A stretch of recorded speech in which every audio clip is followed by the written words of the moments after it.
మనం ఈ పోయిన నవంబర్ నెల 21వ తారీఖు నుండి ఉపవాస ప్రార్థనలు ఆరంభించాం. ఈ ఉపవాస ప్రార్థన అనబడేటటువంటిది మీకు బైబిల్ జ్ఞానం అంతా తెలియాలి కదా, ఉన్న విషయాలు. దేవుడు తాను స్వతహాగా చెప్పల మీరు ఉపవాసం ఉండండి అని, కానీ ఒక్కటి మాత్రం ప్రవక్తల ద్వారా మాట్లాడినటువంటి మాట మనకు తెలుసు. దానిలో ముఖ్యంగా ఏవేలు ప్రవక్త దైవాత్మ ద్వారా యెహోవా ఇలాగూ సెలవిస్తున్నాడని ఏవేలు గ్రంథం 2వ అధ్యాయము 12వ వచనంలో చెప్తాడు. కొన్ని సంగతులు మీకు తెలియాలి, బైబిలు లోతులు తెలియాలి, జ్ఞానం తెలియాలి, అందులో దాచబడిన ఆత్మీయత మీకు అర్థం అవ్వాలి. ఏవేలు ప్రవక్త 2:12 ఇప్పుడైనను మీరు ఉపవాసం ఉండి కన్నీరు విడుచుచు దుఃఖించుచు మనఃపూర్వకముగా తిరిగి నా యొద్దకు రండి. చూసారా, ఇక్కడ చెప్తున్నాడు ఇప్పుడైనను అని. ఎందుకు అంటున్నాడంటే ఇశ్రాయేలు సమాజ వృక్షం పతనం అయిపోయింది.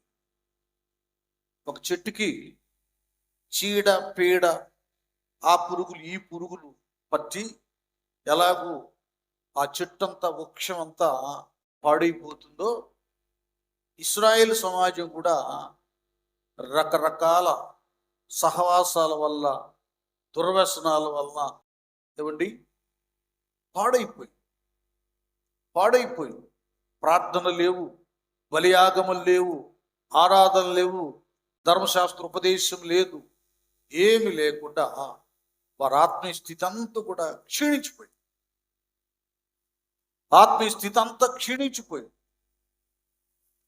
అలాంటి పరిస్థితుల్లో ఈ క్షీణత నుండి సరిచేయబడి ఈ తెగుల నుండి బాగుపడాలంటే వాళ్ళకి మొత్తు వదలాలి. అందుకంటాడుగా 1:5 మొత్తులారా మేల్కొనండి, కన్నీరు విడుడి. వినండి, ఇది అర్థం చేసుకోండి. ఒక మొత్తు మనల్ని ఆవరిస్తుంది. డబ్బులు సంపాదించాలి, ఈ సమస్య ఏంది, ఇదని లోకం, పిల్లలు, కుటుంబం సమస్య ఇది ఒక మొత్తు అన్నమాట. భక్తుల్ని ఇలాంటి మొత్తులోకి సైతాన్ని దిగజారుస్తాడు. అయ్యో వ్యాపారం ఆగిపోయింది, ఉద్యోగం ఇట్లా అయిపోయింది, అనుకున్నది జరగలేదే. ఇక వీటిలోనే, ఈ ఆలోచనలోనే పూర్తిగా మునిగిపోయి ధర్మశాస్త్ర ధ్యానం ఉండదు, ప్రార్థనలు ఉండదు, ఏమండి ఆత్మీయత ఉండదు, ఏమి ఉండవు. ఇక అంత ఆ మత్తులోనే బంధించబడిపోతారు భక్తులయ్యండి కూడా. కాబట్టి ఈ మత్తును నుండి విడిపించబడాలంటే, మేల్కొలుపు భక్తులకు కలగాలంటే ఏం చేయాలి? ఉపవాసం ఉండి కన్నీరు విడుచుచు. ఏమా? ఇప్పుడైనను మీరు ఉపవాసం ఉండి కన్నీరు విడుచుచు దుఃఖించుచు మనఃపూర్వకముగా తిరిగి నా యొద్దకు రండి. ఇది చేయాలి. ఇది మేల్కొల్పు కలిగిస్తున్నారు. చూడండి, మీకు అర్థమయ్యేటట్టే ప్రతిదీ నేను చెప్తాను. ఆ దినాల్లో అబ్రహామును బట్టి ఇశ్రాయేలు అనబడేవారు దేవుడు ఎన్నిక చేసుకున్న ప్రజలు. వారు ప్రపంచానికే మాదిరిగా ఉండాలి. వారు దేవుని ప్రభావము నిత్యము పొందుకుంటూ ఉండాలి. దేవునికి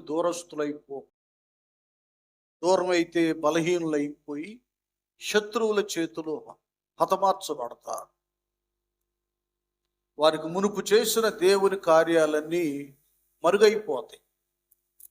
తర్వాత జనరేషన్కి మా దేవుడు ఇంత గొప్పవాడు అని చెప్పుకుంటానికి లేకుండా పోతుంది. కనుకనే ప్రతిదానితో, ప్రతి విషయంలో ప్రవక్తల ద్వారా దేవుడు వారిని మేల్కొలుపుతున్నాడు. అలాంటిదే దేవుని సంఘం.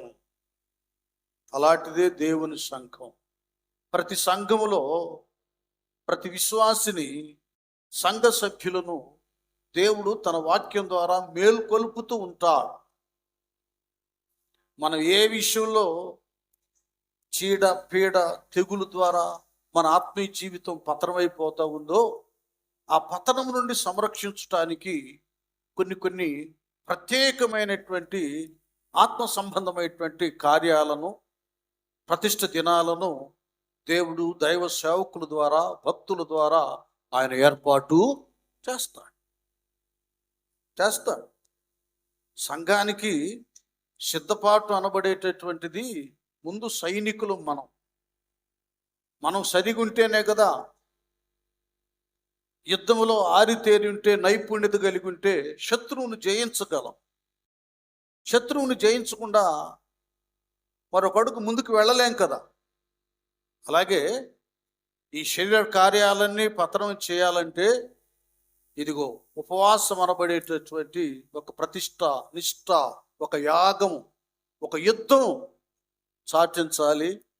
యుద్ధంలో భక్తులు పాల్గొనాలి. అప్పుడు ఒక అడుగు ముందుకు వేస్తారు. ఇదేమి లేకుండానే రాకడ కొరకు సిద్ధపాటు అనబడేటటువంటిది, ఆ మాట అనడమే బుద్ధి లేని పని. ముందు నీవేమై ఉన్నావు ఇది ఎరిగి, నువ్వు సంఘంలో ఎలాగున్నావు, నీ పరిస్థితి ఏంటి, ఎంత సహకారం ఉన్నావు, ఎంత ప్రార్థన చేస్తున్నావు, సంఘ సహవాసంతో ఎంత కలిసిమెలిసి ఉంటున్నావు, ఐక్యత కలిగి ఉన్నావు, ప్రేమ కలిగి ఉన్నావు, సమాధానము కలిగి ఉన్నావు, ఏకత్వం కలిగి ఉన్నావు. ముందు ఇవన్నీ ఆలోచించాలి. వీళ్ళందరూ ఇశ్రాయేలులు మాకేం పర్వాలేదు అనుకుంటుంటే చాప కింద నీరులాగా చిన్నగా తెగులు వచ్చేసేసి పతనమైపోతున్నారు. ఆ సమయములోనే దేవుడు ఈ ప్రవక్త, యోవేలు ప్రవక్త, ఏ ప్రవక్త అయితే అంత్య దినములలో, చెప్పండి, అందరి మీదకి నా ఆత్మను కుమ్మరిస్తానని మన గురించి కూడా ప్రవచనం ఎత్తాడో ఆ ప్రవక్త ద్వారా మేల్కొల్పును కలుగు చేశాడు. అది ఈ దినాన్ని నేను వాక్యాధారంగా నేను చెప్పేది ఏమిటంటే, దేవుడు మన సంఘ విషయంలో, ఇది మన సంఘం మాత్రమే కాదు, సార్వత్రిక సంఘం, ప్రతి ఆలయం, ప్రతి సహవాసం, ప్రతి మందిరం విషయంలో ఒక మేల్కొలుపు అనేటటువంటిది ప్రతి భక్తునికి, ప్రతి సంఘానికి చాలా చాలా అవసరం. దేవుడు నాయకుల ద్వారా, ప్రవక్తుల ద్వారా, పెద్దల ద్వారా ఒక సంగతిని ఆయన ప్రకటన చేయిస్తుండగా, ఇది నాకు కాదులే, ఇది నాకు కాదులే, దీనికి నాకు సంబంధం లేదులే అన్నట్లుగా ఉన్నారంటే ఆ వ్యక్తులు వాళ్ళు వేరుండ కోరువారు కదగా, స్వేచ్ఛానుసారంగా జీవించటానికి ఇష్టపడేవారు. అలాంటి వారు లెస్ అయినటువంటి దేవుని జ్ఞానానికి విరోధులై ఉన్నారు. గుర్తుపెట్టుకోండి. ఎవరైతే సంఘాన్ని, సహవాసాన్ని, దైవ సేవకుని, సేవకురాల్ని తృణీకరిస్తూ, దూషిస్తూ, విమర్శిస్తున్నారే వీళ్ళు దైవ వ్యతిరేకు. వాళ్ళని కాదు దూషించడం, దైవ దూషణ చేస్తున్నారని అర్థం. అలాంటి మూర్ఖులతో, అజ్ఞానులతో, అవిధేయులతో ఏకీభవించుకోవడం. అభిషేలోమనబడే ఆయన ఇలాంటి దురాలోచన పరుల యొక్క ఆలోచన తీసుకుని అసలు తండ్రినే చంపటానికి వెళ్ళిపోయాడు, చచ్చాడు. ఇలా కొన్ని ఉంటాయి.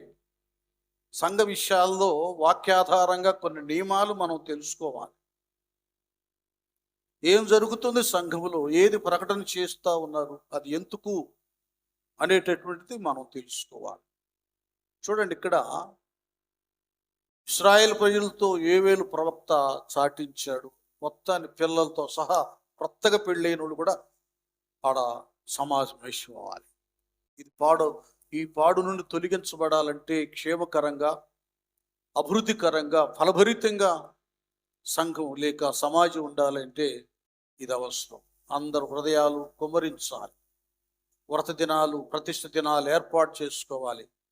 ప్రజలందరూ దేవునికి విజ్ఞాపన చేయాలి, యాజకులు చేయాలి, సహకారులు చేయాలి, సంఘ పెద్దలు చేయాలి, విశ్వాసులందరూ, స్త్రీలేమి పురుషులేమి, చివరికి చిన్న పిల్లలు సైతం అందరూ కూడా కనబడాలి. చూడండి ఎంత గొప్ప ప్రతిష్ట, ఎంత గొప్ప తీర్మానమో అక్కడ కనబడతా ఉందో. ఇది కావాలి. ఇది ప్రవక్తల ద్వారా దేవుడు మాట్లాడిన మాట. ఇక అంతే. అది ఎప్పుడైతే వాళ్ళు చేశారో అప్పుడు ఇశ్రాయేలు సమాజం దీవెనకరంగా మలచబడింది. గట్టిగా చప్పట్లు కొట్టాం, దేవునికి స్తోత్రం. అది దేవుడు చెప్పింది. ఇక కొన్ని సందర్భాలు ఉన్నాయి. ఆ సందర్భాలలో దేవుడే సీనాయి కొండ మీదకి మోషేని రమ్మన్నాడు. 40 పగళ్ళు రాత్రులు దేవునితో మాట్లాడుతున్నాడు. ఆకలి అనేది, దాహం అనేది మోషేకి అవ్వలేదు. ఆకలి అవ్వలేదు, దాహం వేయలేదు, మాట్లాడుతూ ఉన్నాడు. కారణం ఏంటంటే సృష్టికర్త దేవుడే. దేనికి దేవుడు శిల్పియు నిర్మాణకుడై ఉన్నాడో, పునాదులు గల పరలోక పట్టణాన్ని నిర్మాణం చేసినటువంటి దేవుడే అతనితో ఉన్నాడు. పరలోకంలో ఎలాగూ ఆకలి దప్పికలు ఉండవో, దేవుడే అక్కడ ఉన్నాడు కనుక మోషే గారికి ఆకలి అవ్వలేదు, దాహం వేయలేదు. చక్కగా దేవుడితో మాట్లాడి ఇశ్రాయేలు ప్రజలను నడిపించడానికి 10 ఆజ్ఞలను, ఆ పలకలను ఆయన వ్రాస్తుండగా వాటిని చూస్తూ వాటిని స్వీకరించాడు, వాటిని తీసుకున్నాడు. ప్రజల యొక్క యోగక్షేమముల కొరకు, దీవెన కొరకు వాగ్దాన దేశంలో ప్రవేశించడానికి వాటిని తీసుకొస్తున్నాడు. చూడండి, దేవునితో గడిపే ప్రతి గడియ అది మనకు జ్ఞానాన్ని, ఆశీర్వాదాన్ని, అభివృద్ధిని కలుగా చేస్తుంది. చాలా మందికి దేవుని యొక్క సన్నిధి విలువలు తెలియవు. కొంతమందికి ఏం తెలుసు అంటే విమర్శించడం తెలుసు, అవసరానికి పరిగెత్తడం తెలుసు, అవసరానికి ఉపయోగించుకోవడం తెలుసు. కానీ దేవుని మందిరంలో నాటబడితే ఎలాగ ఫలిస్తారో, అభివృద్ధి చెందుతారో, వారు దీవించబడి అనేకులకు దీవెనకరంగా ఉంటారో ఆ లోతుల్లోకి చాలామంది రావడం లేదు. మనం కొన్ని కుటుంబాలను చూస్తున్నాం. వాళ్ళు జీవితకాలం అంతా ఇప్పుడు లేరు, లేకపోయినను వారి కన్నీరు, వారి స్థిరత్వం, వాళ్ళ ప్రయాస తమ పిల్లలకు రక్షణను, ఆశీర్వాదాన్ని, ఆధిక్యతను కలిగించింది. కొన్ని కుటుంబాలు మన కళ్ళారా మనం చూస్తున్నాం. వాళ్ళ తర్వాత వాళ్ళ కుమార్తె వచ్చింది, లేదా కొడుకు వచ్చాడే, మనవాళ్ళు కూడా వచ్చేసారే. ఆహాహా, చూసారా? ఇది వాళ్ళ నాయనమ్మ ప్రార్థన, అమ్మమ్మ ప్రార్థన, తాతయ్య ప్రార్థన. ఆయన కూడా నమ్మకంగా ఉండేవాడు, ప్రతి కార్యక్రమంలో ఏకీభవించేవాడు, ఎంతో అభివృద్ధి కొరకు సహకరించేవాడు. కనుక బిడ్డలు కూడా అదే త్రోవలో ఉన్నారు. గట్టిగా చప్పట్లు. ఇది అర్థమవుతుంది. దేవుని నియమంలో బ్రతికే వాళ్ళు ఎవరో, బ్రతకని వారెవరో. బ్రతకని వారి స్థితి అంతటితో ఫుల్ స్టాప్. దేవుడు తమ కొరకు దాచిన వాటిని వాళ్ళ సొంతం చేసుకోలేరు. కనుక దేవుడు తన సన్నిధిలో ఆయన ఉంటాడు. మోషేకి 40 పగలు రాత్రులు ఏమి ఆకలి అవ్వలేదు, దాహం వేయలేదు. ఆయన ముఖ చర్మం కూడా ప్రకాశించిపోతావు, చాలా ఉన్నతంగా ఉంటాడు. ఆ ఉన్నతమైన 10 ఆజ్ఞలను ప్రజల కొరకు తీసుకొని వచ్చాడు. వాటి ద్వారా వాళ్ళు బ్రతుకుతారు. నీవు విని ఎడల నీవు బ్రతుకుతువు కదా. ఇలాగున మోషే ఆ పలకలను తీసుకొని రావడం జరిగింది. ఇక ఆ సందర్భాలను బట్టి కొన్ని వ్యక్తులు మనకు కనబడుతున్నారు. ఇశ్రాయేలుకు మొదటి రాజు అయినటువంటి సౌలునా గట్టిగా సౌలు మొదటి రాజు. ఆయన పొందుకున్నటువంటి అభిషేకం కానీ, దేవుని ఏర్పాటు కానీ ఉన్నతమే. నేను కానీ మీరు కానీ, దేవుడు నన్ను పిలిచిన పిలుపు చాలా ఉన్నతమైనటువంటిది. నేను పెద్ద పండితుడినా, పెద్ద శాస్త్రాలు ఎరిగినటువంటి వాడునా? ఆఫ్టర్ ఇంటర్మీడియట్ అంతబట్టికే అది కూడా పూర్తి కాలేదు. ఆ సమయంలో దేవుడు నన్ను పిలిచాడు. తన సేవ కొరకు పేరు పెట్టి పిలిచి సాధనంగా ఆయన వాడుకుంటున్నాడు. అది ఆయన ఇచ్చిన భాగ్యం. ఇది నా పాండిత్యం, నా జ్ఞానం, నా భక్తి, నా శక్తి కాదు. ఇది కేవలం దేవుని కృపా. అలాగే మీరందరూ రక్షించబడ్డారు. మనకంటే పరిశుద్ధులు లేరా? ఉన్నతులు లేరా? ఈ లోక సంబంధంగా నీతిగా బతికేవారు లేరా?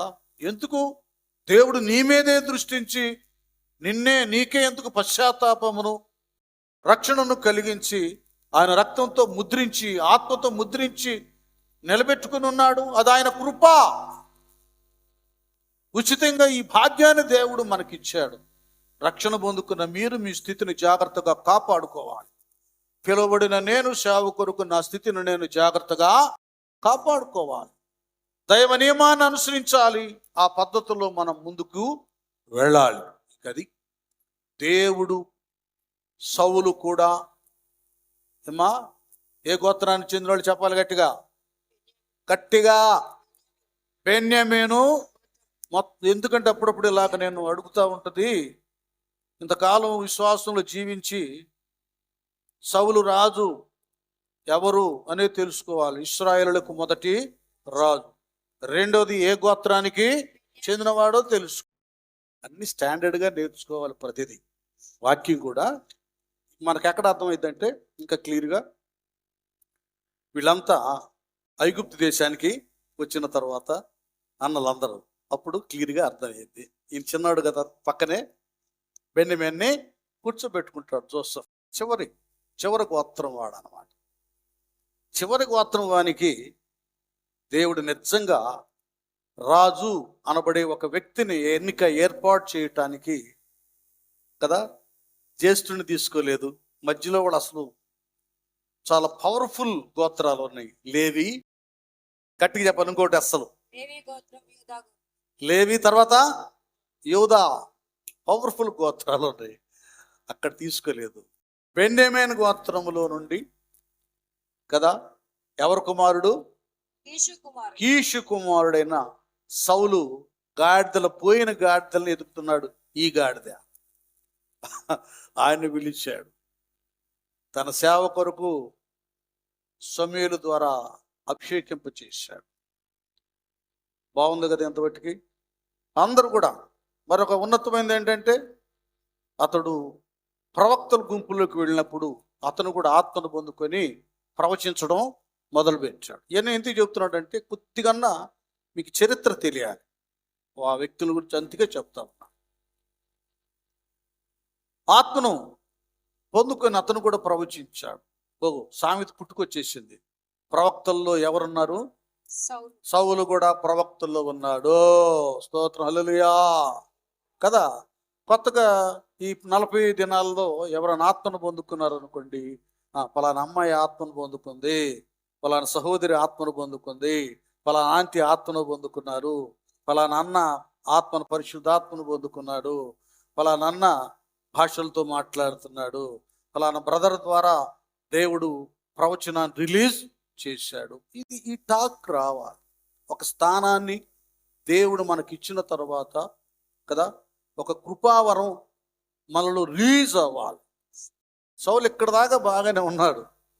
రాజుగా అభిషేకించబడి ప్రవక్తల మధ్యలో ప్రవచనం ఎత్తాడు. అది అర్థమవుతుందా? ప్రవక్తలంటే నిత్యము ప్రార్థించేవారు, దేవునికి దగ్గరగా ఉండేవారు, దేవుని యొక్క ఆత్మతో నింపబడేటటువంటి వారు. వాళ్ళ మధ్యకి ఉంటే వెలుగుతున్నటువంటి, మండుతున్నటువంటి, రగులుతున్నటువంటి, కాలుతున్నటువంటి కట్టెల మధ్యలో ఒక పచ్చిదైన వేస్తే వీటన్నిటి మధ్యలో ఆ పచ్చిదనం పోయి అది కూడా ఎండిపోయి అది కూడా మిగతా కట్టెల్లాగా బాగా వెలుగుతుంది. గట్టిగా చప్పట్లు కొడదా. అది ఎందుకయ్యా ఉపవాస ప్రార్థనలు 40 దినాలంటే నువ్వు వచ్చి అయ్యో నాకు ఆత్మ రాలేదే, అయ్యో నాకు ప్రార్థన రాదే, అయ్యో నాకు ఏ దర్శనం రాదే, అయ్యో నేనేం మాట్లాడలేనే భాష అన్నా నీకొక అవకాశం పరిశుద్ధాత్మ దేవుడు ఇచ్చాడు. ఈ 40 రోజుల్లో ఈ కుంపటి రగులుతా ఉంది. సంఘ కుంపటి ప్రకాశిస్తుంది, వెలుగుతుంది. ఇందులో వ్యక్తివైన నీవు ఒక కత్తిగా ఆ మధ్యలో పడితే నువ్వు రగులుతావు. ఒక ప్రవక్తల గుంపుల మధ్యలో ఉంటే, ఆత్మ ద్వారా రగల్చబడుతున్నటువంటి వారి మధ్యలో ఉంటే నువ్వు రగల్చబడతావు కదా. మండుచున్నటువంటి పద దగ్గరికి వెళ్ళే కదా మోషే మండాడు. వీళ్ళు ఎక్కడ ఉండరు, ఈ భక్తులు మండుచున్న పదల దగ్గర ఉండరు. ప్లాట్ఫారం, చపటాల దగ్గర, పొట్టుల దగ్గర, ముసలమ్మ ముచ్చట్లు. సీరియల్ ఎంత పట్టుకొచ్చింది, మా ఇంట్లో కరెంటు పోయింది, ఇది ఏంది, వాళ్ళు ఏంది తనుకుంటున్నా, నీకెందుకు, నీ ఇంట్లో తగులు రాకుండా చూసుకో. ఇవన్నీ లోకస్తులకు సంబంధించినవి, ఆత్మీయులకు కాదు. సిస్టర్స్, మీరు అవకాశం ఉంటే ప్రార్థన చేసుకోండి, బైబిల్ చదువుకోండి, టీవీలో వాక్యం వచ్చి పెట్టుకోండి, మందిరాలకు దగ్గర ఉంటే వచ్చి మోకరించు. ఎక్కడున్నా సైతాన్ పట్టుకుంటాడు. ఇక అంతే, ప్రార్థన భక్తి లేకుండా స్థితిని నాశనం చేస్తాడు. ఎప్పుడు ఎంత దినాలు భ్రష్ట దినాల్లో మండుతున్న వారు మధ్యలో ఉండాలి ఆత్మీయంగా. ఇంతవట్టుకి సౌలు గారి స్టెప్ బాగానే ఉంది. రాజు అయిపోయాడు, పేరు వచ్చేసేసింది, ఉన్నతమైన అభిషేకం. చిన్నగా తెగులు స్టార్ట్ అయ్యింది కదా. యాజకులు ప్రవక్తలు చేసే పని తాను చేయటానికి పూనుకున్నాడు. ఆవేశంతో బలులు అర్పణలు అర్పించడానికి ఎక్కడి నుంచి ఆరంభమైంది సౌలు పతనం అంటే, యాజకులు చేయవలసిన పని తను చేయటానికి ఎప్పుడైతే పూనుకున్నాడో అప్పుడు నాశనం అయిపోయాడు. డైరెక్ట్ దేవుడే చెప్పేసి, నువ్వు అన్నీ రివర్స్గా చేస్తున్నావు, నా ఆజ్ఞను ఉల్లంఘిస్తున్నావు. అప్పటికే అన్నారు అక్కడ ఉన్న యాజకులు, సమూయేలు గారు, ఇదేను బాబు ఈ పని నువ్వు చేసేది కాదని ఉజ్జాతో చెప్పినట్లుగా చేస్తే ఇంకేదేదో సాకులు చెప్పడం మొదలుపెట్టాడు. ఒక వ్యక్తి ఎప్పుడైతే ఎంత టాలెంటెడ్ అయినా పతనం అయ్యేది ఎప్పుడంటే, నాయకులు అభిషేక్తులు సలహా లేకుండా, వాళ్ళ ఆధ్వర్యం కాకుండా, వారి ఆలోచన కాకుండా, నేను పెద్ద టాలెంట్ని, నేను ప్రసంగం చేస్తాను, జనాలు వస్తారు నేను పిలిస్తే అని ఎప్పుడైతే తాను నేను అన్న అహం ఆవరిస్తుందో అప్పుడు అభిషేకం వెళ్ళిపోతుంది. అభిషేకం వెళ్ళిపోతుంది. అక్షర సంబంధమైన మాటలే వస్తాయి ప్రసంగంలో కూడా, వేట్లో కూడా. ఆత్మీయత ఉండదు. పతనంతోనే సంఘాలు కడతారు కొంతమంది. కట్టినటువంటి కట్టే సంఘాలు కాదు. యెహోవా ఇల్లు కట్టించని ఎడల కట్టు అని ప్రయాసం వ్యర్థం. పతనం వస్తుంది. ఈ పతనం ఈ కళ్ళకు కనబడదు. పర్లేదండి, వాళ్ళకి 10 మంది వస్తున్నారు, 20 మంది వస్తున్నారు చెప్పుకుంటానికి ఈ కళ్ళు. వాళ్ళలో ఉన్న ఆత్మీయ పతనం గ్రహించేది ఆత్మనేత్రం. వీడికి పిచ్చి పెట్టిందండి, వీడికి పిలుపు లేదు, తలుపు లేదు, ప్రత్యక్షత లేదు, ఆత్మ లేదు, అభిషేకం లేదు, ఇతర సేవకుడేంటి అని వస్తారు. ఆత్మ అది వాళ్ళకే అర్థమవుతుంది, అందరికి అర్థమయ్యేది కాదు. ఇప్పుడు విశ్వాసులు ఎట్లా తగలబడ్డారంటే, ఆత్మీయుల మాటను అనుసరించరు. ఒక సేవకుడు, సేవకురాలు, ఒక ప్రవక్త, ప్రవక్తని వాళ్ళ తలంపులను ఏకీభవించరు. కోరహులాగా వ్యతిరేకిస్తుంటారే, ఇస్కారేతు యోధాలాగా ఉంటారు చూసా నమ్మక ద్రోహులు. వాళ్ళతో కాంటాక్ట్ అవుతున్నారు, వాళ్ళతో కలిసి ఉంటున్నారండి భ్రష్టులతో. అది వారికి శాపం. ఇది మనం చెబితే శపిస్తున్నారు. నువ్వు శాపం కాదు, నీకు సూచన చెప్తున్నాను, వార్నింగ్ ఇస్తున్నాను, హెచ్చరిక చేస్తున్నాను. అక్కడక్కడ ఒక రెడ్ దాని మీద అపాయకరమైనది అంటారు. ఈ రోడ్డు మరమ్మతులో ఉంది, తిరిగి వెళ్ళమంటారు. అక్కడ ట్రాన్స్ఫార్మర్ ఉంది, ఇంకేదేదో ఉందనుకోండి, గొయ్యో ఏదో ఉందనుకోండి, అక్కడ పెడతారు హానికరం అని. అలాగ చెప్తారు సేవకులు, నీకు హాని వారితో సాంగత్యం. కనుక సౌలు రాజు తన చేతులారా దైవ లేఖనానికి, సత్యానికి వ్యతిరేకంగా యాజకత్వానికి పూనుకున్నాడు. దెయ్యం పట్టింది. దేవుడు పోయి ఏమొచ్చింది? దురాత్మ పట్టేసింది. చూసారా, ఒక చిన్నపిల్లవాడు గొర్రెలు కాచుకున్నాడు వచ్చి దెయ్యాన్ని వదిలించవలసి వచ్చేసి. దావీదు బాలుడు కదా, గొర్రెలు కాచుకున్నాడు. ఆయన వెళ్ళి చితారా వాయించి దెయ్యాన్ని వదలగొట్టాడు. అది కొంతమంది బుద్ధి తక్కువ అయిపోతున్నారు. మోస్ట్ సీనియర్లైనా నిన్న మన వచ్చిన చిన్నోడు చిన్న తల్లి, ఏంట అక్క పాతరికి రావట్లేదు, నువ్వు అప్పుడు అట్టుండే దాని ఏంది ఇట్ట అయిపోయావని వాళ్ళు బుద్ధి చెప్పాల్సి వస్తుంది. ఏందన్నా అసలు కథలు, నిన్ను చూసేగా మేము మందిరానికి వచ్చింది, నువ్వే ఆగిపోయావేంటి, ఇట్లాగే బుద్ధి చెప్పాల్సి వస్తావు. ఒకడు మూల పాఠములను మరలా మీకు బోధించవలసి వస్తావా. చూసావు ఎట్లయిపోయిందో. ఏంటంటే సహవాస దోషం లేదు, సహవాసానికి ఎడబాటు దూరంగా ఉంటావు. దాని గురించే నువ్వు ఆలోచించడం లేదు. నియమానన్నిటిని దాటాడు, ఆత్మను పోగొట్టుకున్నాడు. ఎంత ఒట్టుకొచ్చిందంటే మేలు చేసిన దావీదును కూడా కదా, మేలు చేసి గొలియాత్ చేతుల నుంచి తన సింహాసనాన్ని కాపాడిన, సౌలు సింహాసనాన్ని రాజ్యాన్ని కాపాడిన దావీదును కూడా చంపటానికే కూరుకున్నాడు. అది అర్థమవుతుందా? నువ్వు భక్తిహీనులతో నడిచినప్పుడు, నీలో ఉన్న దైవాత్మ పోయినప్పుడు, ఎవరినైనా ప్రవక్తలను దూషిస్తావు, పాస్టర్ని విమర్శిస్తావు, ఏమండి సత్యానికి వ్యతిరేకంగా ప్రవర్తిస్తావు. నీకు భయం ఉండదు. తెగింపు అన్నమాట, చెడ్డ తెగింపు. ఇలా జరుగుతుంది. అలా జరిగింది సౌలు రాజు. చివరికి యుద్ధం వచ్చిందండి. అంతకుముందు సమూయేలు ప్రవక్త ఉండేవాడు కాబట్టి అని చెప్పేవాడు, ఆయనేమో చనిపోయాడు. ఈయనే సోదిగత్తెలందరినీ ఎవరిని లేకుండా ముందు భక్తిలో బాగున్నాడుగా, మొత్తాన్ని బయటికి తరిమేశాడు. ఇప్పుడు అదే సోదిగత్తి దగ్గరికి వెళ్ళటానికి బయలుదేరాడు. అర్థమవుతుందా? ఒక నియమాన్ని, ఒక సత్యాన్ని, దేవుని నిబంధనను ఉల్లంఘిస్తే ఏ వ్యక్తికైనా పట్టే గతి ఇది. వాడు పెద్ద స్పీకర్ అవ్వచ్చు, పెద్ద ప్రవక్త అవ్వచ్చు, ఇంకెవరైనా అవ్వచ్చు అండి. లక్షలు దానం చేయొచ్చు, దైవ నియమం తప్పితే భ్రష్టులైపోతారంటానికి ఇది సూచన. నేను అన్ని చదవను, ఒక్కసారి మీరు 1 సమూయేలు గ్రంథం 28వ అధ్యాయము 20 నుండి చదవండి. చాలా ఉంది. దాని గురించి చెప్పాలంటే మళ్ళీ లోపలికి వెళ్ళిపోవాలి. అది 4 రోజుల ప్రసంగం అయితే. ఇక్కడికి వెళదాం. 28 అధ్యాయము అదేనా నాన్న? 20 నుండి 25 అదేనా?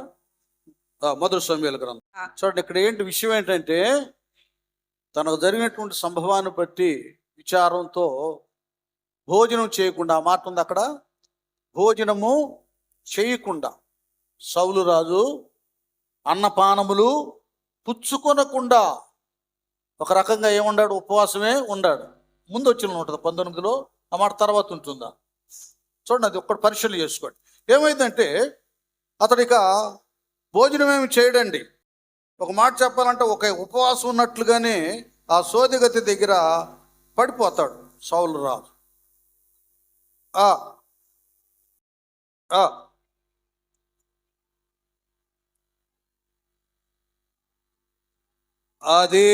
అదండి 20లో ఉంది కదా అది. రాత్రి అది నువ్వు చదవాల. సమూయేలు మాటలకు సౌలు బహు భయముంది, వెంటనే నేలను సాష్టాంగపడి దివారాత్రము భోజనమేమీ చేయక ఉండినందున ఏమైపోయాడు?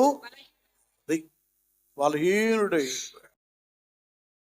తన అవిధేయతను బట్టి, దుర్మార్గతను బట్టి, వ్యతిరేకతను బట్టి తనకు పట్టిన గతి. ఇక్కడ కూడా భోజనం చేయకుండా ఉపవాసం ఉన్నాడు, కానీ అది దైవ నియమముతో కూడిన ఉపవాసం కాదు. 2 రకాలుగా ఉంటాయి మనుషుల జీవితం. మళ్ళీ మనం ఒకసారి దావీదు దగ్గరికి వెళ్తే, దావీదు కూడా బిడ్డ పుట్టాడు. తాను చేసిన పాపం ఒకటి ఉంది కొంచెం. ఆయన కూడా భోజనం చేయకుండానే ఉన్నాడు. మరి మహాభక్తుడుగా ఆయన చాలాసార్లు ఉపవాసం చేశాడు. సొమ్మసిల్లి అంతగా ఉపవాసం చేశాడు. కాళ్ళు చేతులు లాక్కుపోయి అంతగా ఉపవాసం చేశాడు. అదొక ఎత్తు. అక్కడ శక్తిని పొందుకున్నాడు, అభిషేకాన్ని పొందుకున్నాడు. ఇక్కడైతే తన ఉపవాస ప్రార్థన తన బిడ్డనే కాపాడలేదో. నీవు నేను మనం చేసే దోషము మనల్ని వెంటాడుతుంది. తప్పులు చేస్తూ భక్తుల్లాగా ఉపవాసం ఉంటే ఆలకిస్తాడా? దాని ద్వారా సమాధానం కలుగుతుందా? కలగదు. దాని విషయమై పశ్చాత్తాపడాలి. ఎవరైనా సరే చేసిన ప్రతి దానికి శిక్షను అనుభవించాలి. ఉదాహరణకు దావీదే, ఏదో దావీదు మందిని కట్టించాడని, లేకపోతే మందిరం కొరకు ప్రోత్సహించాడని, ఏదో చేశాడని తప్పులు చేస్తే దేవుడు కవర్ చేయాల, క్షమించలా, భయంకరంగా శిక్షించాడు. కాబట్టి ప్రతి వ్యక్తి, అందరు వినండి నాతో సహా, మనం పరిశీలన చేసుకోవలసింది ఏంటంటే, ఎదుటివాని కంట్లో నలుసు కాదు, మన కంట్లో, గట్టిగా చెప్పండి, దూలం. చాలా భయంకరమైన తప్పులు చేస్తాం. తప్పులు చేసి మన డబ్బును బట్టో కొందరు వ్యక్తులను బట్టో అది కవర్ అయినప్పుడు అందరూ నీతిమంతులంగా భక్తులంగా బిల్డప్పిస్తాం. అది చేసిన ఏం జ్ఞాపకానికి రావు మనకు. ఇంకెవడని చెప్తే ఏంది అటు చేశాడు, వీళ్ళట చేశారు ఏంది. ఒక పద్యం కూడా ఒకటి ఉండేది చిన్నప్పుడు, తమ తప్పులు ఎరగని వారు కదా. తప్పు చేసిన వాళ్ళు చూస్తారు కానీ తమ తప్పులు ఎరగరు. ఇది ఎందుకు చెప్తున్నానంటే విమర్శ కాదు, భక్తి బ్రతుకుని చెప్తున్నాను నేను మీకు. భక్తి బ్రతుకు ఎలాంటిదో చెప్తున్నా. భక్తి బ్రతుకు అనేది దావీదు అయ్యేలాగా, అయ్యా నీకు ఆయాసకరమైనది ఏదైనా చెప్పండి ఉంటే తీసివేయి. కాబట్టి మనం ఎప్పటి నుంచి ఏం చేసాం, మీరు కీర్తనలు చదువుకోండి, నేను చెప్పను. దావీదు గారు ప్రార్థన చేస్తూ ఆయనకి ఎట్టొచ్చింది ఏందో, బాల్య పాపములు తప్పులు జ్ఞాపకానికి వచ్చింది అంట. ఏందండి అసలు ఇది? బాల్యంలో చేసిన తప్పులు, అయ్యా నా బాల్య పాపములను క్షమించు. ఏమండి, అంత లోతుగా ఎవరు శుద్ధి చేసుకుంటున్నారు భక్తులు? ఒకసారి ఆలోచించండి. ఎన్నెన్నో నేరాలు ఘోరాలు చేసిన దేవుని కనికరంతో రక్షించబడిన తర్వాత ఇవన్నీ మర్చిపోతాం. నీతిమంతులుగా బిల్డప్ ఇస్తాం. నీతిమంతుడు కాదని చెప్పడం లేదు, కానీ బిల్డప్ మాత్రం రాంగ్. ప్రతిదీ విరిగి నలిగిన హృదయంతో పశ్చాత్తాపం అవ్వాలి. ఇతడు ఇన్ని చేసినా కూడా దావీదు జీవితంలో కూడా దేవుడు ఆలకించలేదు. బిడ్డ చచ్చిపోయాడు, ఇంకా వెంటనే లేచాడు. ఆయనకు అర్థమైపోయింది, చాలా పనికిమాని పనులు చేశానులే, దానికి శిక్ష. ఇక స్నానం చేసి అరే భోజనం తీసుకురండి తిని బ్రతుకును సరి చేసుకున్నాడు. చాలా ఉంటాయండి ప్రార్థన, ఉపవాస ప్రార్థనలు. సౌలు చక్కగా దేవుని సన్నిధిలో యాజకుల్ని ప్రవక్తలు పిలిపించుకుని ఉపవాస ప్రార్థన చేయవలసినోడు ఇక్కడ పస్తుతో ఉపవాస ప్రార్థన. ఈ వేదనతో అన్నపానములు లేకుండా మందిరంలో కాదు, సోదిగతి దగ్గర పడిపోయాడు. అది జరిగితే ఒక్కోసారి జీవితం. దేవుడు మందిరంలో ఉన్న ఇక మనం ఈ సోది చెప్తా ఉంటారే, ఈ వ్యర్థమైన ముసలమ్మ ముచ్చట్లు చెప్పేటటువంటి వాళ్ళతో గడుపుతాం. అలాగుంటుంది జీవితం. ఏనా కనుక ఇక్కడ తిండి లేక అల్లాడాడు, ఆ మీద బ్రతిమలాడి ఆయనకి భోజనం పెట్టేసి వేస్ట్. ఈ ఉపవాసం అంతా వేస్ట్. ఆ తర్వాత శత్రువు చేతిలో సౌలు హతమవటం మనం చూస్తున్నాం లేఖనంలో. కనుక ఉపవాసం అనేది చాలా శ్రేష్టమైనది. ఉపా అంటే దగ్గరగా, వాసం అంటే వసించడం, దేవునికి దగ్గరగా వసించటం. అది చాలా విలువైనటువంటిది. వాస్తవంగా ఎక్కువ భాగం చూడండి, ఆత్మగలిగినటువంటి ప్రవక్తలకు ఈ సమర్పణ జీవితం వస్తుంది. యెహెజ్కేలు ప్రవచించాడు, యోవేలు ప్రవచించాడు, ప్రతిష్ఠించుకోండి, ఉపవాస దినాలు చాటించండి, ఇకనైనను ఉపవాసం ఉండవని. ఇక వారు అలాగో ఉపవాసం ఉండి బాగు చేయబడ్డారు. మనం దానికి ముందుగా చూస్తున్నాం. మనం మొదటి 21వ తారీఖున నినేవేని గురించి మాట్లాడుకున్నాం. యోనా గ్రంథంలో నినేవే పట్టణాన్ని గురించి మాట్లాడుకున్నాం. మీరు తర్వాత ఏం చేస్తారంటే యోనా గ్రంథంలో 3వ అధ్యాయం తర్వాత చదువుకోండి, ఇప్పుడు చదవద్దు, నేను చెప్తున్నా వినండి, టైం వచ్చేసింది, ఇక అరగంట ఉంది. ఇక జరిగింది ఏమిటంటే అక్కడ కూడా మనం చూసినట్లయితే వాళ్ళు అసలు దేవుడు అంటే ఎవరు ఎరగలేదు. వినాలి, ఇక్కడ దేవుడు, ప్రార్థన, ఆరాధన, మందిరం ఇవేవి తెలియవు పాపం వాళ్ళకి. దేవుడు అంటే తెలియదు కనుకనే తెలియక వాళ్ళు తప్పులు చేశారు. మీరు గ్రంథం మొత్తం చదువుకోండి. నినేవే వారు తెలియక ఏం చేశారు? పాపం చేశారు. పాపం చేసిన, తెలిసి చేసిన, తెలియక చేసిన సృష్టికర్త దేవుడికి సమస్తం కనబడతాయి. ఇప్పుడు మనోళ్ళకి అన్ని తెలుసు. బైబిల్ తెలుసు, పాత నిబంధన తెలుసు, క్రొత్త నిబంధన తెలుసు, మారు మనసు పొందాలని తెలుసు, మారు మనసు పొందినటువంటి వారు మారు మనసు తగిన ఫలాలు ఫలించాలని తెలుసు, పవిత్రంగా ఉండి దేవుని రాకడ కొరకు సిద్ధపడాలని తెలుసు. అన్ని తెలిసినా కూడా వాళ్ళ అహం, వాళ్ళ గర్వం, అవిధేయత, దుర్మార్గత, అక్రమం, అన్యాయాన్ని ఎక్కడ వదులుకుంటున్నారు? ప్రార్థనే, పాపం పాపమే, మందిరమే, సినిమా హాల్. ఇలాగ కొందరు జీవితాలు అవుతున్నాయి. అంటే అర్థం ఏంటంటే తెలిసి తప్పు పొరపాటు చేయటం ఇదే. తెలియక పాపం చేసిన వాడిని దేవుడు క్షమిస్తాడేమో కానీ తెలిసి పాపం చేసిన వాడిని దేవుడు క్షమించడు. క్రైస్తవులు అనబడే అందరికి కూడా యేసయ్య పరిశుద్ధుడు, రక్షకుడు, పరలోకానికి మార్గం. అజ్ఞాన కాలమందు దేవుడు చూడండి, ఇప్పుడైతే అంతటను అందరూ మారు మనసు పొందాలి, నమ్మి బాప్తీసం పొందినవాడు రక్షించబడును, నమ్మని వానికి శిక్ష విధించబడును. ఇవన్నీ తెలుసు మొత్తం. ప్రశ్నలు కూడా వేస్తారు రాకడని గురించి, యుగాంతాన్ని గురించి. అన్ని తెలుసు కానీ, అన్ని ఆలకిస్తారు కానీ అనుసరించే మనసు వారికి లేదో. వారన్నీ తెలిసి కూడా భ్రష్టులై, దుష్టులై, చివరికి నరకానికి పాత్రులైపోయారు. ఇలాంటి వారందరినీ కూడా ఒక లైన్లో పెట్టడానికే ఉపవాస ప్రార్థన. అసలు ఎట్లా వచ్చిందో ఏమో కానీ నినేవే ప్రజలకు అక్కడ ప్రవక్త వెళ్ళి తన డ్యూటీ తాను నిర్వహించాడు. ఇంకా 40 దినాల్లో ఈ నినేవే, ఈ మహానగరం ఏమైపోద్ది? నాశనం అయిపోద్ది అని చెప్పాడు ఆయన. మీరు దీవించబడతారు అని చెప్పలేదు ఆయన, మీరు మారండి అని కూడా చెప్పలే. మీరు చదువుకోండి, నాశనం అయిపోద్ది. నాశనాన్ని గురించే చెప్పాడు. నాశనం నుండి తప్పించుకుంటానికి కూడా మార్గం చెప్పలా. అందరూ ఆలకించాలి. యోనా గ్రంథం చదువుకోండి, ఆ అధ్యాయాలు. నాశనాన్ని గురించి తప్పించుకుంటానికి ఏం చేయాలి, దేవుని ఉగ్రత తొలగిపోవాలంటే ఏం చేయాలో కూడా యోనా చెప్పలేదు. ఆయనకు ఆవేశం, చెప్పాలి, వెళ్ళిపోవాలి, ఇలా నాశనం అయిపోతా ఉంటే చూస్తా ఉండాలి. ఇది నాకు కానీ మీకు కానీ మనం ఎవరికైనా సరే ఎవరి నాశనాన్ని మనం కోరకూడదు. అప్పుడప్పుడు వచ్చింది ఆవేశంతో, నన్ను ఇట్లా చేసేరీడు పాడైపోతుకోండి, శాపనార్థాలు వస్తాయి. వెంటనే నేను కానీ మీరు కానీ యేసు రక్తమే చేయి, ప్రభువా నీ మనసు నాకు దయచే. ఆవేశంతో ఆలోచన వచ్చిందయ్యా, నాకు వద్దయ్యా, అందరు సుఖంగా ఉండాలి. ఏదైనా ఉంటే నువ్వే వాళ్ళతో మాట్లాడి సరిచ్చే. ఇది వస్తాయి, మనుషులం కదా, ఆవేశాలు వస్తాయి. నన్ను అట్టన్నారే, ఇట్టన్నారే, ఇది చేశారు, అది చేశారే చేస్తారు. నీతిమంతుడు కలుగు ఆపదలు అనేకులు. ఇంకొకటి భలే భయంకరంగా గంభీరంగా చెప్పాడు యేసయ్య మత్తయి సువార్త 5వ అధ్యాయంలో. జనులు మిమ్మలను నిందించి హింసించి మీ మీద చెడ్డ మాటనెల్లా పలుకున్నప్పుడు మీరు ధన్యులు. ఏమంటాడు అక్కడ? మీరు సంతోషించి ఆనందించుడి, పరలోకమందు మీ ఫలం అధికమగును. ఇప్పుడు గట్టిగా చప్పలు కట్టండి.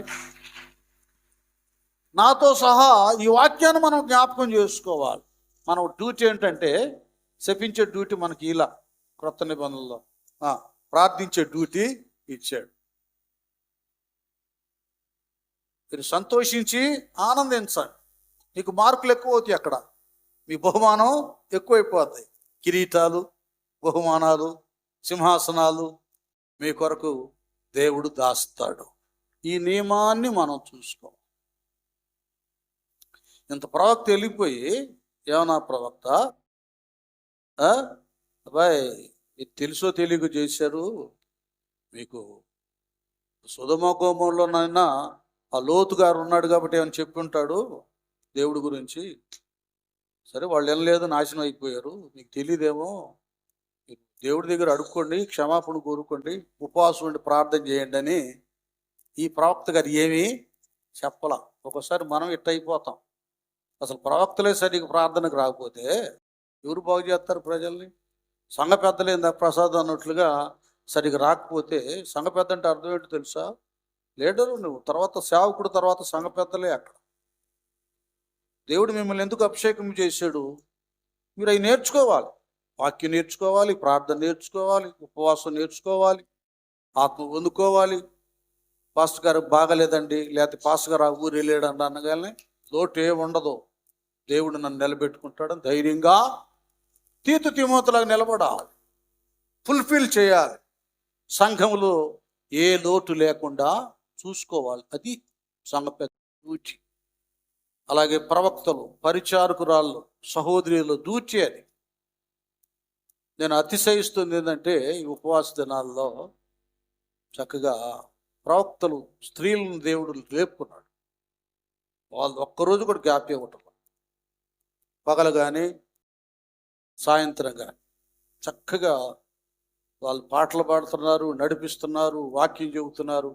మధ్యలో దేవుడు ఆత్మతో నింపుకొని ప్రవచనాలను రిలీజ్ చేయిస్తున్నాడు. ఇవన్నీ జరుగుతున్నాయి నాన్న. ఏమన్నా కొద్దిగా మీరు బాగా డీప్గా అన్వేషించండి, ఆ గ్రంథాన్ని ధ్యానం చేయండి. కేర్ తీసుకోలేదు. డ్యూటీ సరిగా నినేవే వారి విషయంలో డ్యూటీ సరిగా చేయలా. నినేవేకి వెళ్ళమంటే తర్షీష్కి వెళ్ళాడు. నినేవేకి వచ్చి కూడా నాశనాన్ని చెప్పాడు, కానీ దాని నుండి విడిపించబడటం చెప్పలా. మీరు చదువుకోండి గ్రంథం, నేను చెప్పే మాట కాదు. చెప్పకపోయినా కనికరం గల దేవుడు కదా, దయగల దేవుడు, ప్రేమ గల దేవుడు వారి హృదయాల్లో కదలికి పుట్టించాడు. ఈ మాట ఎప్పుడైతే యోనా ప్రకటన చేశారో, నినేవే వారు నినేవే పట్టణపు వారు దేవుని యందు విశ్వాసం ఉంచి, ఇప్పుడు గట్టిగా చప్పలు కొట్టండి. చూసారా, ఏదైనా దేవుడిది ఇస్తాను, ఇది చేస్తాను, నేను దీవిస్తానంటే విశ్వాసం రావడం ఒక లెక్క. మీరు నాశనం అయిపోతారంటే ఎక్కడి నుంచి వచ్చి చెప్పండి? ఇదేమో దేవుడు రా బాబు అంటారు. ఆ విషయంలో కూడా నినేవే పట్టణపు వారికి ఏమొచ్చిందండి? దేవుని యందు విశ్వాసం ఉంచి. అది దేవుని యందు విశ్వాసం ఉంచి అది రావాలి. అవిశ్వాసులకి, దుష్టులకి, భ్రష్టులకి దేవుని యందు విశ్వాసం వస్తుంది, కానీ విశ్వాసులకు విశ్వాసం రావడం లేదు. ఇది రావాలి. ఇది సరైనటువంటి విశ్వాసం ప్రతి విశ్వాసంలోకి రావాలి. దేవుని యందు విశ్వాసం ఉంచి ఉపవాస దినము చాటించి. ఇప్పుడు ఇంకోసారి గట్టిగా చప్పట్లు కొట్టండి. అది దేవుని యందు విశ్వాసము నీకుంటే విశ్వాస దినాలను చాటిస్తావు, ఉపవాస దినాలను పాటిస్తావు. అర్థమవుతుందా? కల్పించడంలా వాస్తవాలు చెప్తావన్నా. వీళ్ళు చాటించారు, పాటించారు. ఏది నువ్వేం చేస్తావు చెప్పు? ఎన్ని దినాలు అయిపోయినాయి, ఎన్ని దినాలు ఉపవాస ప్రార్థనలు కనపడ్డావు? ఈ ఉపవాస 40 రోజులు మీకు ట్రైనింగ్ పీరియడ్ అన్నమాట. ట్రైనింగ్. ప్రార్థన ఎలాగ చేయాలో ట్రైనింగ్, వాక్యం ఎలాగ చెప్పాలో ట్రైనింగ్, విజ్ఞాపన ఎలాగ చేయాలో ట్రైనింగ్, ఎలాగ మోకరించాలో ట్రైనింగ్, ఎలాగ చేతులు ఎత్తాలో ట్రైనింగ్, ఎలా కన్నీరు విడవాలో ట్రైనింగ్. అర్థమవుతుందా? ఒక అక్క ఏం చేసిందంటే, ఏంది అన్ని మాటలంటే ఊరుకుంటావు, అరు తిట్టు అంటాడు. నాకు రావక్క అంటే నేను నేర్పిస్తాగా. లేరా? దోషణం తిట్టులు నేర్పించేవాళ్ళు లేరా? పురుకొలిపేవాళ్ళు లేరా? ఉసుకొలిపేవారు లేరా? దానికి ఇష్టపడుతున్నారు కానీ అది ఆ ట్రైనింగ్కి నేర్చుకుంటున్నారు. కానీ ఈ సాధన భక్తి సాధన, ఉపవాసం అనేది అర్థం చేసుకోండి. భక్తి సాధన ఇది. అసలు వాళ్ళకి ఎక్కడి నుంచి వచ్చింది ఉపవాస దినాలను చాటించటం, పాటించటం? ఎక్కడి నుంచి వచ్చింది? ఇన్ని సంవత్సరాలు దేవుడు చెప్తున్నాడు ఉపసించండి, ప్రతిష్ఠించుకోండి అని. చాటింపు వింటున్నావా? ఆటిస్తున్నావా? నీకు నీవే ప్రశ్న వేసుకుని నేనేం చెప్పను, పేరు పెట్టి కూడా చెప్పను. ఎవరికి వాళ్ళు వేసుకోవాలి. ఎంత ట్రైనింగ్ అండి 40 రోజులు. పాపం మామూలు ట్రైనింగ్ కాదు. కొన్ని సంస్థల వాళ్ళు 40 రోజులే ట్రైనింగ్ ఇస్తారు, బైబిల్ ట్రైనింగ్. అట్టిది దేవుడు మనకి ఇచ్చాడు. ఎవరైతే నాకు ప్రార్థన రాదంటారో ప్రార్థన వచ్చేసింది ఇంకంతే. దేవుని స్తోత్రం, హల్లెలూయా. ప్రార్థన రాదని ఎవరు అనుకుంటారో ఇన్ని దినాలు ప్రార్థన వచ్చేటట్టు చేస్తాడు దేవుడు. ఎవరు ఇంకా నాకు ఆత్మ లేదంటారో ఈ కట్టెల మధ్యలో, రగులుతున్న కట్టెల మధ్యలో నువ్వు ఉంటావు కనుక సౌలులాగా నువ్వు కూడా ప్రవచిస్తావు. ఎవరైతే నాకు చెప్పడం రాదంటారో, ప్రసాద్ ఉన్నాడు, ముందు శ్రీనివాసరావు గారే ఉన్నారు, బ్రదర్ మీరు ఒక 10 నిమిషాలు మాట్లాడండి అంటాడు. కానీ నోరు తెరుస్తాను, మీరు నోరు తెరవండి నేను నింపుతాను అన్నాడు దేవుడు. మనం కాదుగా, మేమేమైనా కోర్సులు చేసామా? ఒక్క మాట ఇటు తీస్తే పరిశుద్ధాత్మ దేవుడు అల్లుకొని వెళ్ళేటట్టు చేస్తాడు, ఇటో వెళ్ళిపోతాడు. ముందు నిలబడండి మీరు బ్రదర్స్, సంఘ పెద్దలు, నోరు తెరవండి, 10 నిమిషాలు మాట్లాడటానికి స్టార్ట్ చేయండి, గంటలు ఆపన అనేదాకా చెబుతాను అంట. ఇంక సాల్ అనేదాకా పెట్టిపోద్ది, లీడింగ్ అంటారు దాన్ని. చెప్పండి అందరూ, బాబు గారు చెప్పాలి నానా, అందరూ పేరు పేరు వరుసలు అందరూ నిలబడాలి, మాట్లాడాలి. ఎందుకంటే కోత ఎట్లుంది, విస్తారంగా ఉంది, పనివారు తక్కువ మంది ఉన్నారు. ఇంకెన్నో గ్రామాలు ఉన్నాయండి, పల్లెలు ఉన్నాయి, వాక్యం లేని స్థలాలు, మందిరాలు లేని స్థలాలు కొలలుగా ఉన్నాయి. అటన్నిట్లో మీరు అందరూ వెళ్ళాలి. మీ ఉద్యోగాలు చేసుకున్నా ఏదో సమయం వెళ్ళి కొన్ని గంటలు అక్కడ స్పెండ్ చేయాలి. మీరు దంపతులుగా వెళ్ళాలి, సువార్త చెప్పాలి, సంఘాలు కట్టాలి. దేవుడు ఆ ఛాయిస్ ఇచ్చాడు, కానీ చాలామంది సద్వినియోగపరుచుకోవడం లేదు. ఈ 40 దినాలు నీకు ట్రైనింగ్ పీరియడ్. ఈ 40 దినాల్లో నువ్వు అడుగుపెట్టు, ఉపవాస దీక్షలో నోరు తెరువు, మాట్లాడు, దేవుడు అభిషేకంతో నింపుతాడు. గట్టిగా చప్పలు కొడతాం, దేవునికి స్తోత్రం. దేవుడంటే ఎరగని వారు ఉగ్రతను గురించి చాటించినప్పుడు దేవుని యందు విశ్వాసం వచ్చేసింది, ఉపవాస దినాన్ని చాటించారు. రాజుగారి దగ్గరికి కూడా వెళ్ళిపోయింది, టక వస్త్రాలు తీసి అవతల పడేసి, రాజు వస్త్రాలు తీసేసాడు, గోనె కచ్చుకున్నాడు, బూడిదే వేసుకున్నాడు, పోసేసుకున్నాడు. ఇంకా అందరికీ చెప్పేశారు, మొత్తం వెళ్ళిపోయింది. ఎవడు కూడా మెతుకు తినటానికి వీల్లేదు, చంపేస్తాను అన్నట్టు వెళ్ళిపోయింది. మెతుకు తినటానికి వీల్లేదు. చివరికి మీ పశువులకు కూడా మేత వేయొద్దు, నీళ్లు పెట్టొద్దు. ఎందుకంటే ఈ మేతని నీళ్లు పెడితే మళ్ళీ పాలు పిండించుకోవడానికి వస్తుంది. అన్ని స్టాప్ బంద్, అన్ని నోర్లు ముయించారు. ఇది ఉపవాసం. ఏమండి, వాస్తవంగా 40 దినాల్లో ఒక పూట కూడా సరిగా ఉండనాళ్ళు చాలా మంది ఉన్నారు ఉపవాసం. మెయిన్ అది కాదు ప్రాధాన్యత, ఆయన సన్నిధిలో గడపడం అనేది కావాలి. మళ్ళీ మీరు తప్పక 40 రోజులు ఏం తినకుండా ఉండండి అని లేనిపోయింది, అది నేను చెప్పకూడదు. అది మన వ్యక్తిత్వం, మన ఆరోగ్యం, మన వ్యక్తిత్వం. ఏమండి, అది మన ధైర్యం మీద ఆధారపడం, సమర్పణ. దేవుని సన్నిధిలో కూడా మాత్రం సమావేశం అవ్వాలి. అందరూ రాజు మొదలుకొని దాసుడు వరకు 3 దినాలు వాళ్ళు మారు మనసు పొంది ఉపవాసం ఉండి ఆ దినాలన్నీ కూడా పశ్చాత్తాప్తులై, దేవా మా పాపాలను క్షమించయ్యని దేవుని దగ్గర విజ్ఞాపన చేశారు. వెంటనే 10, 20, 30, 40 రోజు వచ్చినా ఆకాశం దూతలు వచ్చి అగ్ని కురిపించలా, ఉగ్రత రాలా. దేవుడే తాను చేయదలిసిన కీడును మన ఆయన మారు మనసు పోతాడంట. దేవుడు ఏం చేశాడమ్మా? ఏమన్నా అక్కడ ఒక్క మాట చదవండి. ఈ నినివే వారు తమ చెడు నడతలను మానుకొనగా, చూడండి, చెడు నడతను మానుకొనగా వారు చేయుచున్న క్రియలను దేవుడు చూచి పశ్చాత్తాప్తుడై, చూసారా, అయ్యో నా పిల్లల్ని చంపేద్దాం అనుకున్నానే, ఆయన ఏమయ్యాడు? పశ్చాత్తాపుడై వారికి చేయుదునని తాను మాట ఇచ్చిన కీడును చేయక మానెను. తాను మాట ఇచ్చిన కీడు చేయక మానెను. గట్టిగా చప్పట్లు కొడదాం. ఇప్పుడు అందరు శ్రద్ధగా ఆలకించండి. మా అయ్యా అందరూ, ఇప్పుడు మన కుటుంబంలో ఒకరు అనారోగ్యంతో చాలా కురింగిపోతూ మంచాన పడిన వాళ్ళు కూడా వాళ్ళు ఉండొచ్చు. డాక్టర్లు చెప్పొచ్చు లాభం లేదు, చూసుకోండి, ముగింపులోకి వచ్చారని చెప్పొచ్చు. నేను ఎందుకు ఈ సంగతి చెప్తున్నానంటే, మనకు ముందుగా అక్టోబర్ నెలలో స్వర్ణభారత్ నగర్ బ్రాంచీలో అక్కడ సేవకుడు బెంజమిన్ ప్రకటన చేస్తే వచ్చారు. అది అద్భుతం ఏంటంటే, ఎవరెవరో అన్ని కుటుంబానికి చెందిన ఒక ముస్లిం ఫ్యామిలీకి చెందిన ఆమె ఆ కాలు కాలి, డాక్టర్ కూడా చెప్పలేము, అది నయం అయిపోవడానికి అవకాశం లేదన్నట్లు చెప్పారు. అట్లా భయంకరంగా ఈ ప్రార్థనలో ఆమె వచ్చి పాల్గొని అంత మహా ప్రార్థన చేయకపోయినా అక్కడ పాల్గొని భక్తుల మధ్యలో ఏకీవించింది. మళ్ళీ డాక్టర్ తర్వాత వెళ్తే అమ్మా తొందరలోనే ఇది నయమైపోద్ది. గట్టిగా చప్పట్లు. ఒక అనుభవం చెప్పాలని చెప్తున్నాను, ఆయన పొగడానక.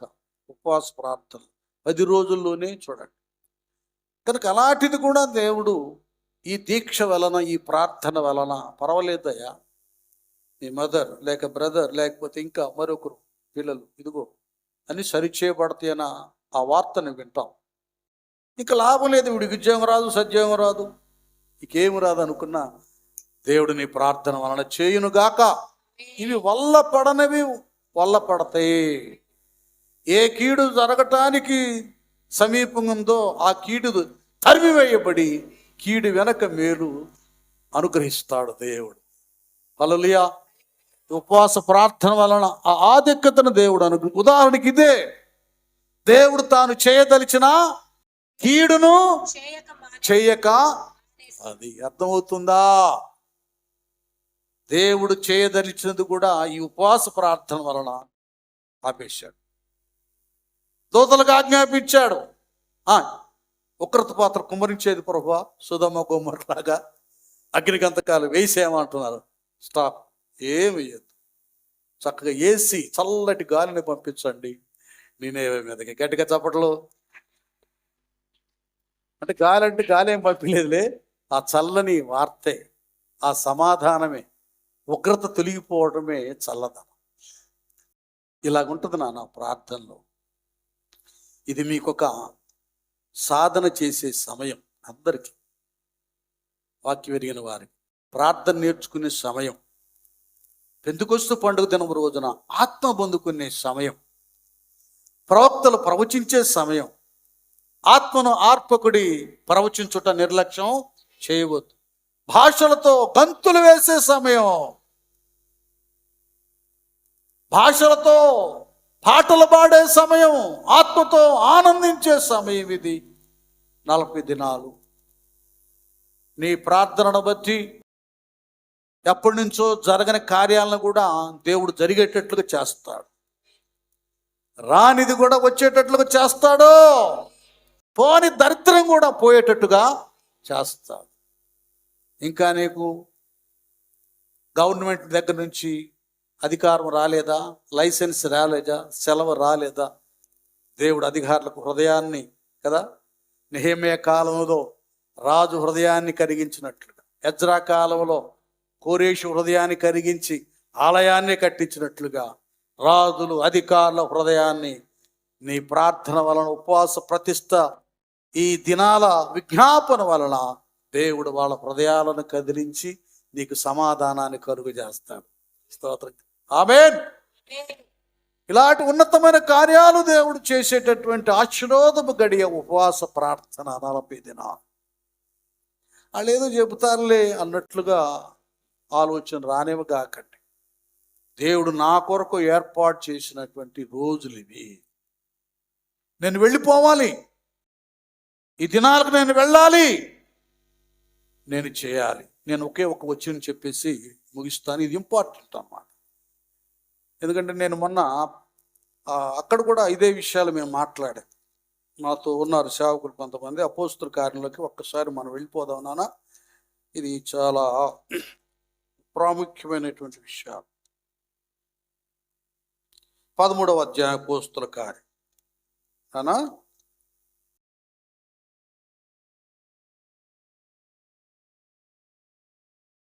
చదవండి, మొదటి నుంచి చదువు. 13.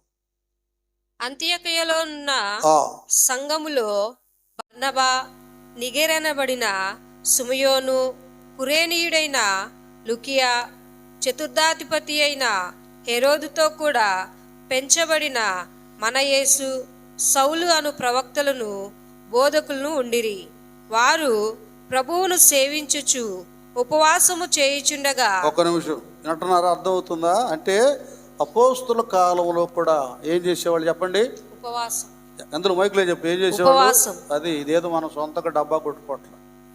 యేసయ్య బాప్తిసం పొందినాక సేవకు రావడమే 40 పగళ్ళు రాత్రులు ఉపవాసం అరణ్యంలోకి వెళ్ళిపోయాడు ఆయన. ఇలాగ భక్తులు వెళ్ళారు.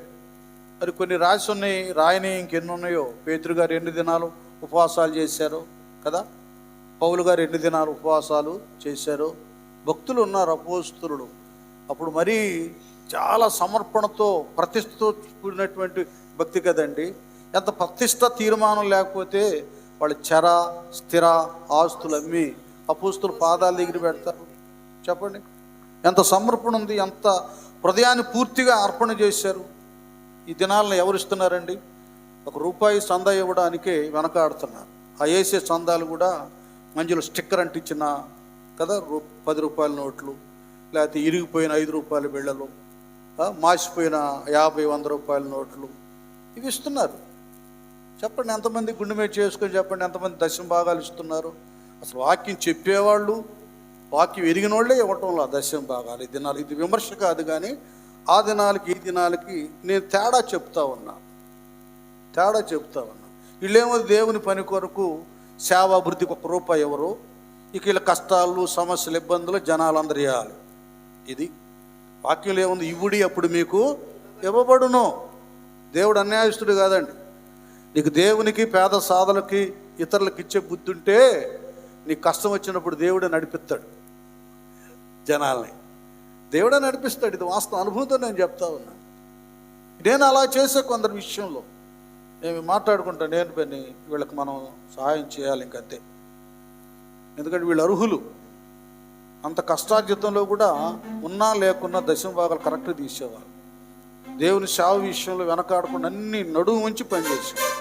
వీళ్ళకి మనం చేయాలి దేవుని సేవ.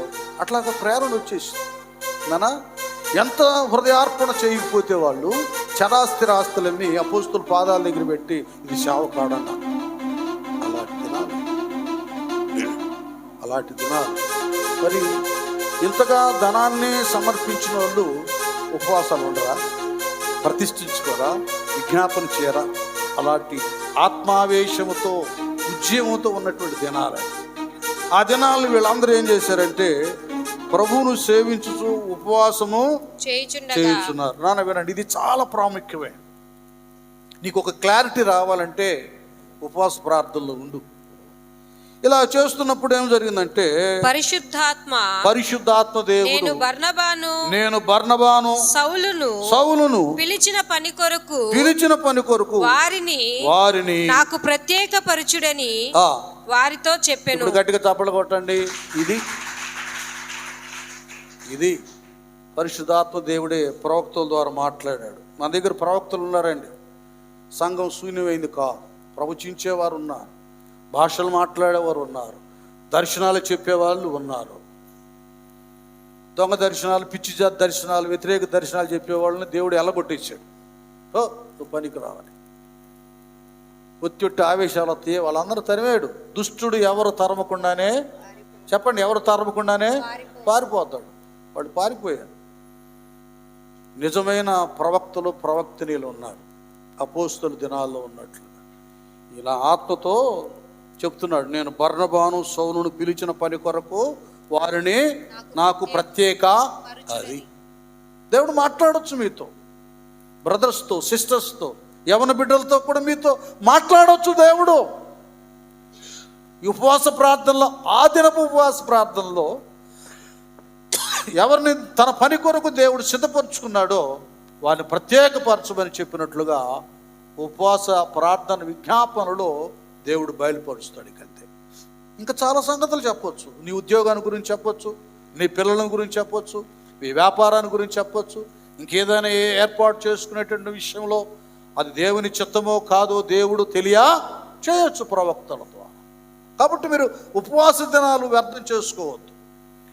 అన్యులైన నినేవే వారు వ్యర్థం చేసుకోలేదు, అపోస్తల దినాల్లో భక్తులు వ్యర్థం చేసుకోలేదు. కనుక సౌలును బర్నబానును నాకు ప్రత్యేకపరచుడని వారితో చెప్పాను. అంతటా వారు ఉపవాసం ఉండి ప్రార్థన చేసి వారి మీద చేతులుంచి వారిని పంపిరి. గట్టిగా చప్పట్లో. ఇలాగా ఉపవాస ప్రార్థనలో చాలా జరుగుతాయండి. చాలామంది పెద్ద వయస్కులైనా అలా కూర్చొని అలాగ దేవునికి వందనాలు పెడుతూ ధ్యానం చేస్తున్నారు. నేను వాళ్ళని చూసి చెప్తున్నాను, క్రీస్తు యేసునందు మీ ప్రయాస వ్యర్థమో కాదు. మీరు ఏది ఆశించారో, ఏది అడుగుతున్నారు, ఏది కావాలని కోరుకుంటున్నారు, అవన్నీ దేవుడు చేస్తాడు. మీరు చూస్తారు, తర్వాత సాక్ష్యాలు ఇస్తారు. నమ్మితే చప్పట్లో దేవుని స్తోత్రం. కాబట్టి ఉపవాస దినాలు కావాలి. మళ్ళీ ఇంకోసారి చెప్తున్నాను, ఇది ట్రైనింగ్ పీరియడ్. చక్కగా అన్నీ నేర్చుకోవచ్చు. మీకు ధైర్యం ఉంటుంది. ఏంది తప్పు చెప్పాను, ఎవరు ఏం అరవరు. చక్కగా ఏదైనా ఉంటే సవరిస్తారు పెద్దలు. చెప్పండి, ప్రార్థన చేయండి. స్త్రీలేమి పురుషులేమి అందరూ పాల్గొనండి. మీ సమస్యలు ఏవేవి ఉన్నాయో అన్ని విజ్ఞాపన చేయండి. అన్నిటికీ పరిష్కారం దేవుడు కలుగు చేస్తాడు. సంఘాన్ని కూడా అభివృద్ధి పరుస్తాడు. ఓకే, తలలు వంచండి, ప్రార్థన చేసుకోండి.